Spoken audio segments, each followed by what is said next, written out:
So, Critical Me review checking in. We saw, that's right, the Suicide Squad. Yes, we did. Number two. Number two. 'Cause number one was so great.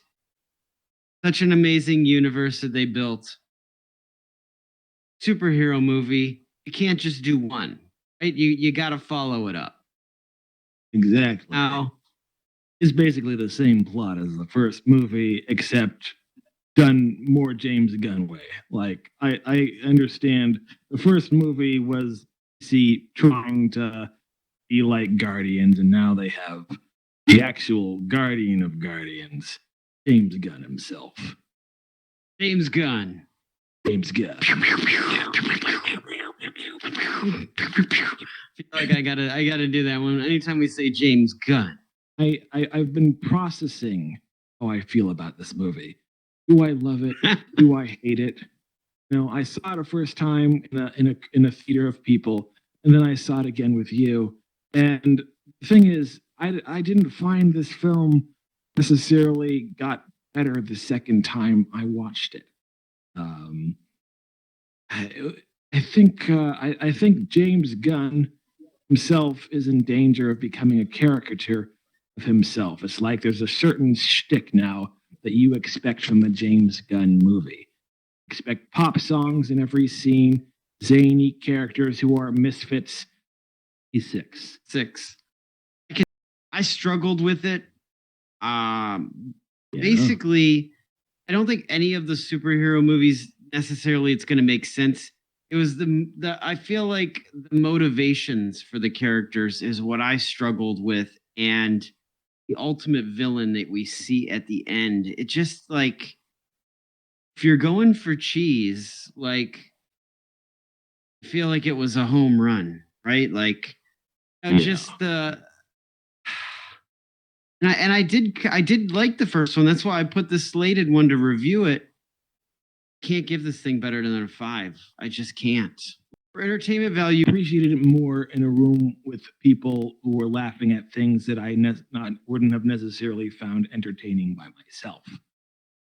So in certain ways, it was designed to be a crowd pleaser. It was designed to be funny.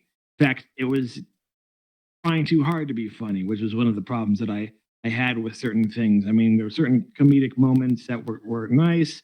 I'm going to give it a 6 for entertainment value. Like, I'll give it a 7. If you like, if you like superhero movies and you're diehard and you're committed, you know, it falls in that universe. You know, check it off the list. You know, you got enough superhero movies to see it. You know, so now we're getting into the performances. Yeah, the acting in the first half of the movie, I was not sold on it.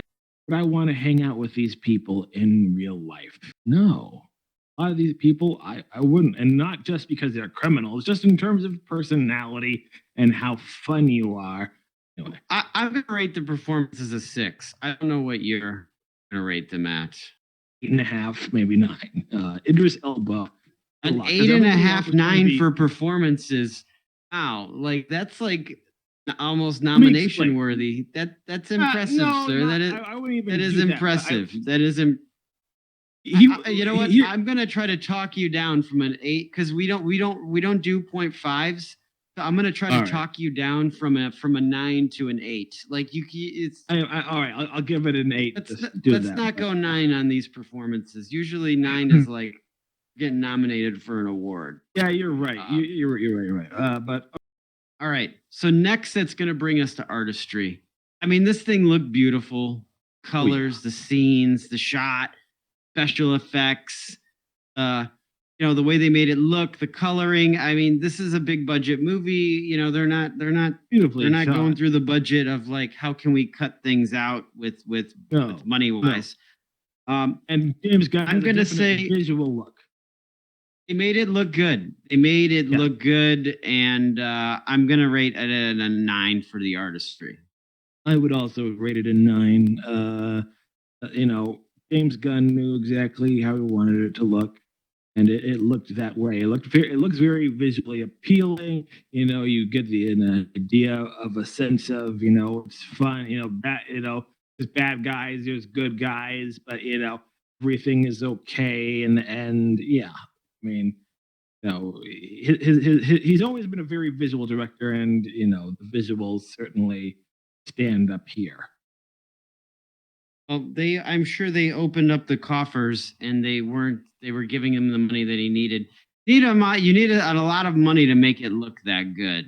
You're not making anything look good like that on a low budget. Which leads us to the last category, which is the vibe. Now, I really want you to, I'm going to rate the vibe from watching it in the house. I want you to rate the vibe from in the theater, because in the theater, you have a different sense of the energy you brought up earlier, the people laughing. I believe opening weekend is always the best time to go see. You go see a movie with the diehard fans, with the people who really want to be there to see the movie. People were just laughing at things, and I wasn't laughing, and I was thinking, why are you guys laughing at this line? and it made me resent the people sitting next to me for laughing at something that I didn't find funny, like the line where I mentioned that the weasel killed 27 children. Some people were laughing at that line, and I was like, yeah, it doesn't make me happy. It doesn't make me giggle. I had a feeling that people were having fun, but in terms of an overwhelmingly emotional experience that can transform your look and give you the chills, and make you realize that you are witnessing something that is visually and emotionally great. No, did not feel that. But it was amusing, and I didn't regret the choice in seeing it. I know that is a very tepid endorsement, but that is how I felt. 7, fine, 7.